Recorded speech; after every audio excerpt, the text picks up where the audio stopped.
But finally, I do just wonder if the mainstream media is starting to realize there's a story about Meghan Markle and her past that has long not been told. I was, 17 years older. So, first and foremost, where this kind of rumor has come from, where apparently, allegedly, Megxie is lying about her age and she's older than what she actually claims to be. Meghan Markle's age has become the subject of a long-running online debate, with critics repeatedly pointing to old publications, photographs, family comments, and public records that they believe do not perfectly align with the widely reported timeline. The central claim is simple but controversial. Could Meghan be older than her publicly reported birth year of 1981?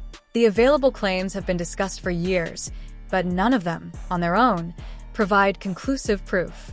What keeps the debate alive is the way several separate questions appear to point toward the same possibility. So when Meghan came along into the scene, I just thought, this is fascinating. How is this going to play out? To tell the truth, I spoke to very few friends of Meghan because she put a fatwa on anyone talking to me. One of the most frequently discussed pieces of evidence is a 1997 issue of 17 magazine. According to critics, a listing connected to Meghan Markle included an age of 21. If that age were accurate, it would suggest a birth year around 1976 rather than 1981. Under the commonly reported timeline, however, Meghan would have been around 15 years old in 1997. That creates an obvious contradiction, but it does not automatically prove anything. Publications make mistakes, names can refer to different people, and ages can be incorrectly printed or supplied. Still, critics argue that the magazine listing remains interesting because it is not simply a recent internet rumor, but an old printed source. So what is going on here? Why the secrecy around this woman's birth certificate?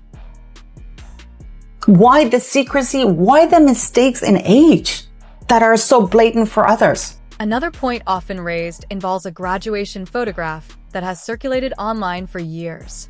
Critics believe the year shown on Meghan's graduation tassel may indicate an earlier graduation date than the one commonly associated with her public biography. If the earlier interpretation were correct, it could suggest a different birth year. However, the image itself is not perfectly clear, and the year on the tassel has been interpreted differently by different people. Without a clear original photograph, yearbook evidence, or confirmation from classmates, the image remains open to debate rather than serving as definitive proof. Developing today, Meghan Markle's TV fallout with her mother, Doria Ragland, over just 2 words. Now, you'll know things have not been good between these two for some time. The discussion becomes more complicated when critics bring Meghan's mother, Doria Ragland, into the timeline. Doria has spoken publicly about her own life and pregnancy, and some people have interpreted her comments about her age at the time as potentially inconsistent with Meghan's reported birth year. If Doria was around 20 when she became pregnant, simple arithmetic could point toward an earlier date. But memory, especially when discussing events from decades earlier, is not always exact. Someone describing themselves as being around 20 may not be giving a precise historical record. Listen, we've had a lot of laughs stateside over Meghan Markle, flopping and floundering like the ostensible female founder she is. I also think she's a very dangerous person. I really do.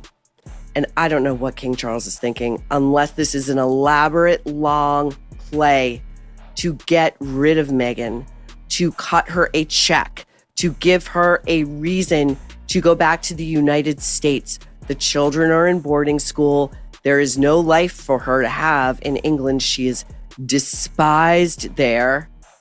The debate also includes Meghan's story about her first job at a frozen yogurt shop when she was 13 years old.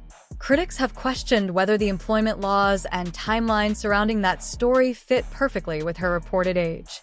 Others have pointed out that childhood memories are often simplified over time, and that the details of when someone started working can become unclear decades later. A discrepancy in a personal story may raise questions, but it cannot by itself establish a different birth year. Another part of the discussion involves entertainment industry incentives. Age can play an important role in casting, especially for young actors trying to secure certain roles. Critics argue that there could theoretically be an incentive for someone in Hollywood to appear younger than they really are. However, an incentive is not evidence. The fact that an industry may reward youth does not prove that any specific person changed or misrepresented their age. Well, I think that what happened is they made a pact with the devil when they first got to the United States from Canada in 2020. They needed money, they wanted fame, they wanted to be able to tell their story in their terms. And I think what's changed is that in their trips to Britain, first earlier this year when they met the Queen and then certainly during the funeral, they suddenly realized that they're going to lose not just their own reputations, but I think they've been given an ultimatum.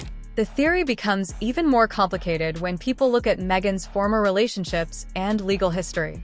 Marriage records, passports, visa applications, and other official documents generally require identifying information, including a date of birth.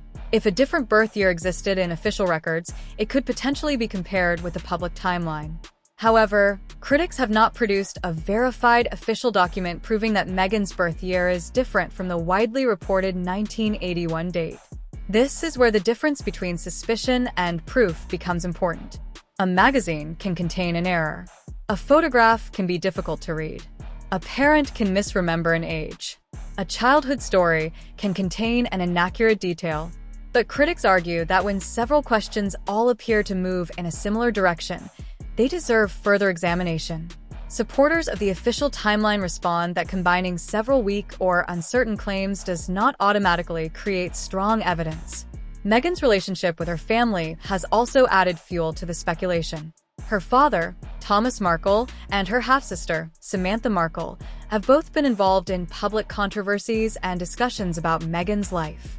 Samantha has made various claims over the years, but family conflict also creates questions about reliability and motivation.